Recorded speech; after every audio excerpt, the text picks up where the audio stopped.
Jam hiremon bandiraɓe sehilaɓe heɗotoɓe radio Julsar en garti hande oɗo ñalawma aljuma nogas jeeɗiɗi lewru décembre hitande ujunnaji ɗiɗi nogas e nayyi habaruji moɗon e ɗemgal Pulaar guidoɗen ko toon to États-Unis e titruji meɗen kanko président Joe Biden e kanko jogoɗo lomtademo Donald Trump poɗodiral ɓe goni oɗo saha joni ko fate dandude walla hadde TikTok wurde caggal nde kanko Trump dewlami habaruji men international ko ɓuuri hen hewden ma en jaaton to Sénégal ɗum noon ƴeewen kadi hono kanko Ousmane Sonko warino toon to assemblée mabɓe national ƴeewen kadi discours mo waɗi discours o kadi ko déclaration de politique générale e ɗum kadi ko firti e kadi hol toɓɓe ɓuuri haalde hen ko ɗum woni titre uji men ɓurɗi mawnude oɗo journal ma en garto desuji muɗum joni joni Rasulu ko jomum kono siftoro tanum notirtoɗo seri Alhassan Salaman Haydara gorko mbo cilo kono gurdu dowlaji denduɗi Amérique moƴƴo ƴoƴƴo gurduɗu kitabullah sunnu kono julɓi musibɓe mum yiɗɓe tanum jiɗori ɗum abduriɓe waɗandi ɗum ziyara e nder kala hitandi so oɗo saaha heedi no jogori wattude ñande nawgaso e jeetati décembre 2024 kolol sappo e nayyi ɓiwol e gerdugol ceerno men ceerno Amadou Dia imam Cincinnati Ohio e elme meɓe hono mum kono nayi bebi wuro ngono potorno taw Serifa Alhassan Salaman no waɗi e yeeso teddungal ziyaro halifu ahlu bayti en ciloñ ono Serif Mouhamadoul Amin Haydara kono no siftoro bamum miñum bamum tokoro mum giɗu mum ono Serif Alhassan Sidi Haydara e yeeso teddungal ahaba Serifa Alhassan Salaman tawi erdi worɓe mum ko Sekho Saw kono erdi rewɓe mum ko sohna Aissata Nafili no siftoro Astel Kebe mo ganduɗa woni cukkumum ahbaba feddi koninkoɓe daruniɓe Serifa Alhassan Salaman mbo wonani jomum julɓe gonano ɗum teddungal dasitaki rondete woni sababu Sirif no teddunira dendagal ahlu bayti en dendagal seremɓe moƴƴuɓe sukaɓe mawɓe rewɓe wuro ngo no potorno kala tan julɗu no bisma e oɗo ziyara baɗowo nawgas e jeetati décembre 2024 ñalawma noon yuɓɓinte ko tonto Clifton Mosquée adresse 3668 Clifton Ave Cincinnati Ohio 45 décembre fuɗɗoto ko sanga waktuji sappo e goho sanga waktuji sappo hojumaji cabantati ko conférence o fuɗɗo wondude e mawludu nabi toon to salle de conférence mo ganduɗa adresse mum ko 11440 Sebring Drive Cincinnati Ohio 45240 Seri wiyani hoore mum ko tanum ɓurɗu tana ɓuuri ko gongo ko ɗum ɓural kono ɓural ngal dadiringal ko jabde jaɓandi ɓurnuɓe ɓurɗu ko ɓurɗu woni ɓeɗo yiɗɓe tanum ko julɓe ɓe yiɗi yiɗani jiɗi ɗum jiɗani ko juuɗiɗiɗi ko ma cododirndar lab jawwoto singleta Serifa Alhassan Salaman e jum suudu mum sohna Sarifata Rabi Atal Adawiya no mbisumo dendagal rewɓe e worɓe Cincinnati Ohio dendagal julɓe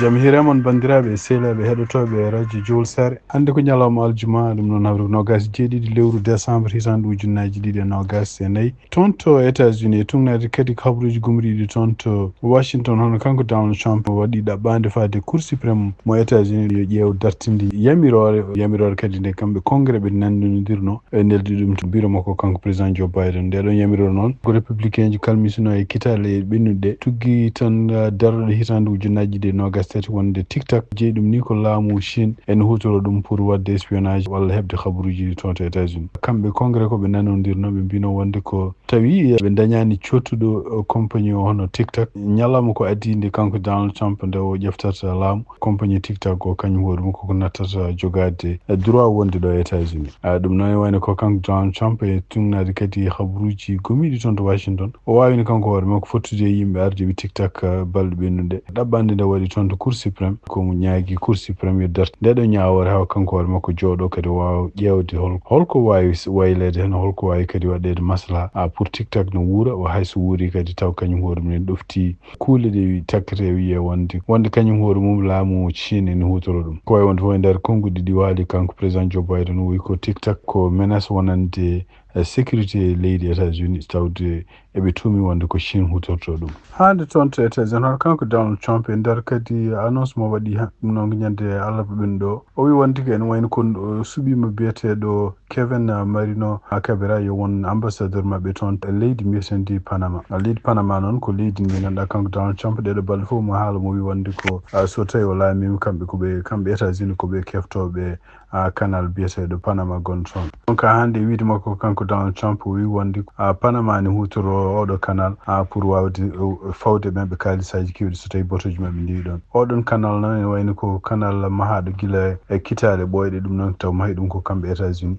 kono e hitande 1999 hono nanodiral waɗino hakkude kanko président Carter ɗum noon ko laamu makko Jimmy Carter e kanko kadi laaminoɗo ndiɗon leydi oɗon saha ko dictateur biyeteɗo Omar Torrijos ɗum noon e nder hitande 1997 ɗum noon tawa oɗon saha ne waɗi fitinaji kewɗi ɗon e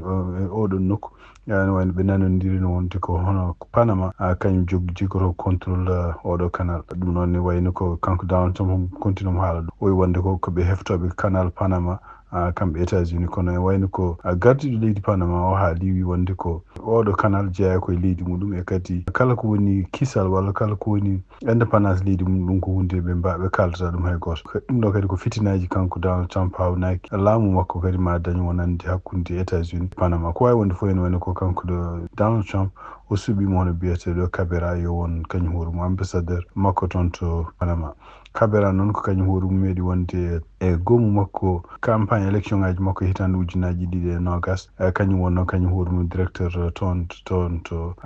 to Florida pour ko fate campagne makko kanko Donald Trump ko sakiti kadi kañum hoore mum wonno liggotono koye Miami-Dade ɗum noon ko gonɗo toon to Miami-Dade to Florida ɗum mbiyata International Trade Consortium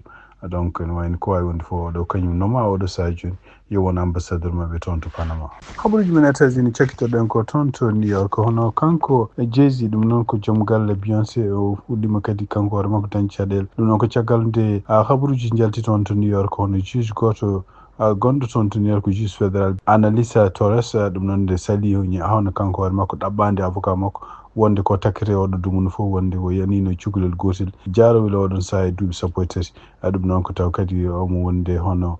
biyeteɗo Diddy Kong ko wawi wonde fof ene wayno ko avocat makko e tugnaɗe hande article bindaɗo toon to journal biyeteɗo Deadline koɓe kaali mbi wonde ko ɓe ƴewanno oɗo dumunu fof ko kala haaluji kalteɗe ko fate ko takka ko kanko Jay-Z ɗum ɗo fof yo werle ladde kadi hawnaki maslahaji yo mbaɗi pour beele ka haala ka ne daƴƴi ko wawi wonde fof oɗo juge fédéral yiɗi ko haala ka continue toon to tribunal uji beele kadi portude plainte o jaranoɗo e oɗon saha duuɓi 13 beele kañum ko mumen wawa jogade chance wonde ko dañi justice ko wawi wonde fof ene wayno ko oɗo dumunu fof so sibabunde vidéo ji jaltuɗi sibabunde kadi haaluji jaltuɗi hono kanko Didi hono Papi Dad nanggaɗo oɗo saha joni gonton to Californie donc caggal nde vidéo ji makko jalti caggal nde gueɗe kewɗe jalti ene wayno ko ɗum waɗi hono kanko affaire makko e Jay-Z affaire makko kanko ne yalti hen wonande guel ɗo cukalel guel ɓe potti tugnade hande no article o wiri ɓe pottino e muɗum koye hitande ujunnaji ɗi ɗum noon to MTV wonno oɗon saha ɗum ɗo fof nan ari ko caggal nde kanko Beyoncé kanko hoore makko fiñño ñande Christmas nde ɗum noon ko ñande 25 o waɗino kanko hoore makko yimini toon to yimini pour NFL ɗon ɗo jimol makko fuɗɗi yaltude Netflix ɗo ene wayno koye oɗon saha hono kanko affaire makko kanko Jay-Z wonde juge fédéral salima wonde ɗaɓɓande mabɓe ko haalte ɗiɗo haaluji yo darti kabaruji e ɗemngal Pulaar e radio Jawol Saare bandiraɓe sehlaɓe heɗotoɓe radio Jawol Saare habaruji men international puɗɗorɗen ko toon to Sénégal ɗum noon ene wayno ko hande ñalawma aljuma 27 lewru décembre ko hande Ousmane Sonko hono premier ministre mo Sénégal o wari toon to assemblée mabɓe national e ɗum noon ko hunde kadi ɗaminnoɗe ma won joni lebbi jeenayyi ko hunde kadi nde constitution mabɓe toon to Sénégal yamiri kala nomaɗo premier ministre ene foti arde huccita e député ji assemblée mabɓe national haalan ɗumen holko woni programme laamu mumen holko jogori wadde oɗon programme kadi ko hunde wallore kamɓe député ji gonɗi toon ɗi famde holko woni sababu kanko premier ministre o omo namdo won kalisaji won omo haala kadi won peeje won ko fate programme uji mbaɗata donc hande tugnade ko radio France international haali hono kanko Ousmane Sonko discours makko he teskiramen o ruttima hono amnesty mo kanko ancien président Macky Sall wanno amnesty e wiide mabɓe ko caɗele bannoɗe toon Sénégal hakkude hitande ujunnaji ɗiɗi e nogas e goho ha hitande ujunnaji ɗiɗi e nogas ne ɗum noon surtout ko caɗele kati patuɗe ene e seppuji baɗannoɗi toon tawaɗi tan wona yimɓe sappo maayi hen kanko Ousmane Sonko noon e wayno o wi o ruttima o wi wonde ko oɗo amnesty o ñaguima yo ƴewte pour makko amnesty o ruttina ha kitale ko addi hitande ujunnaji ɗiɗi nogas e goho ɗum ɗo fof noon e wiide makko kadi anni e mabɓe gouvernement mabɓe wona wadde wattade kadi wona yidde kadi arde eɓe diddodira walla eɓe eɓe mbaña yimɓe walla kadi kañum ko jogadi kadi anniya pour wattade way kono e wayno ko pour mabɓe ɗum ɗo ko pour wawde ƴewde kala koni mbeɗen leere ko gueɗe baɗɗe ko adi duuɓi kitali ujunnaji ɗi nogas ɗum noon e wiide makko kanko Ousmane Sonko ɗum ɗo ko hunde nde o gouvernement makko ma wadda oɗon projet déposé ɗum pour beele amnesty oɗon mbaɗanoɗo ha kanko hoore makko pa hen beele ne ƴewta caggal muɗum o haali gueɗe kewɗe ko fati ngaalu leydi ni ko fati hen programme uji kewɗi ɗi ganduɗa hen kamɓe ɓe jogori wadde e wiide makko kanko Ousmane Sonko o wi wonde ko programme mum jogui o hen e kanko hoore makko ma o holla hen wonde ko ene wonde ko kanko hoore makko ma o famɗini hen par ce que ko hunde ko ligguey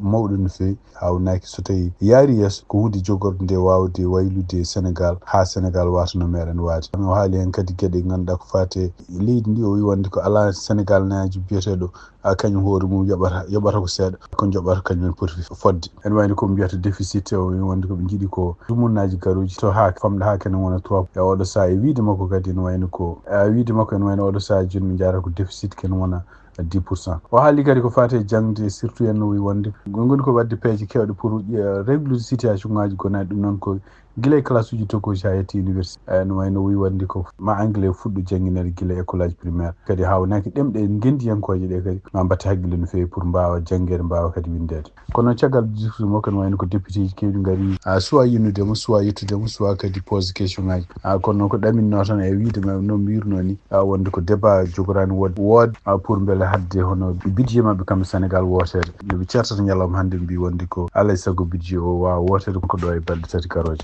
ko ɓuuri hewde toɓɓe ɗe o haali ɗe henno ko o foɓɓonama no fewi kanko Ousmane Sonko siftindon tan ko kanko Ousmane Sonko kanko woni premier ministre mo Sénégal kanko kadi gardiɗo leydi Sénégal fof kamɓe ɗiɗi fof koɓe sohanoɓe tande woteji mbaɗata nde kono en wayno ko Macky Sall yaltiniɓe sibabude amnesty kañum hoore mum wonno yaltinimo kanko Ousmane Sonko e kanko Bassirou Diomaye Faye kono noon sibabude conseil constitutionnel wiide wonde ko wawa wonde candidat ɗum waɗi kanko wonani candidat won ko Bassirou Diomaye Faye ko waɗa candidat ɗum noon e inde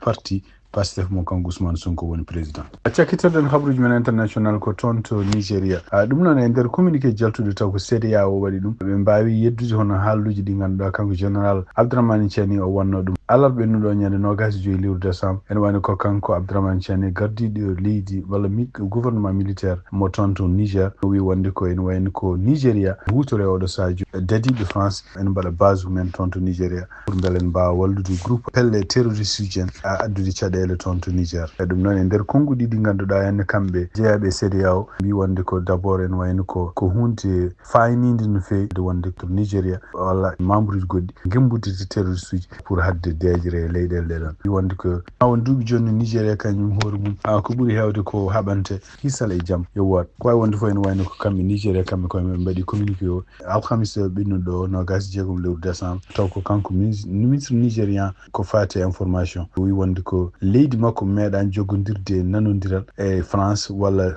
leydi mbawni wonde pour wawde addude caɗele toon to Niger e on ñalawma kadi hono kanko gardiɗo armée mo Nigéria général Christopher Moussa o yeddi ɗiɗo haalluji ɗi ganduɗa général Abdourahmane Tiani toon to Niger haalno wi wonde ko leydi mabɓe ene jogui e France nanodiral France mbaɗan waɗa toon base oɗon base beele ne wawa yande e Niger ɗum ɗon kanko général Christopher Moussa o haali ɗum ko taw wonno base uji mabɓe militaire gonɗo région Sokoto oɗon région kañum hoore mum ene wayno ko badduɗo frontiére e Niger kanko mawɗo armée o wi wonde ko kala élément walla kala dadiɗo gonɗo toon to Nigéria taw anniyi muɗum ko yande e hoddiɓe mabɓe o wi oɗon gaño mabɓe kamɓe Nigéria donc wawi wonde fof ɗum ɗo kadi ko gueɗe ɗe ganduɗa hawnaki nana ɓeydo kadi mawninde uure wonde hakkude mabɓe kamɓe Nigéria e surtout ene Niger kañum hoore mum wi wonde ko sibo guila nde mbaɗi kudditande hono kamɓe Nigéria ko toon siége CEDEAO woni e kamɓe kadi ko kamɓe jeeyno kadi leyɗele winoɓe ko alay saago CEDEAO yanoya e Niger pour beele artirde hono laamu Mohamed Bazoum bandiraɓe sehlaɓe heɗotoɓe radio Diol Sar ko ɗi habaruji min jogon noon hande oɗo ñalawma aljuma 27 lewru décembre hitanɗe ujunnaji ɗiɗi 24 ko musidɗo mon Amadou Touré haaldanno e moon yen mbaale jaam on jarama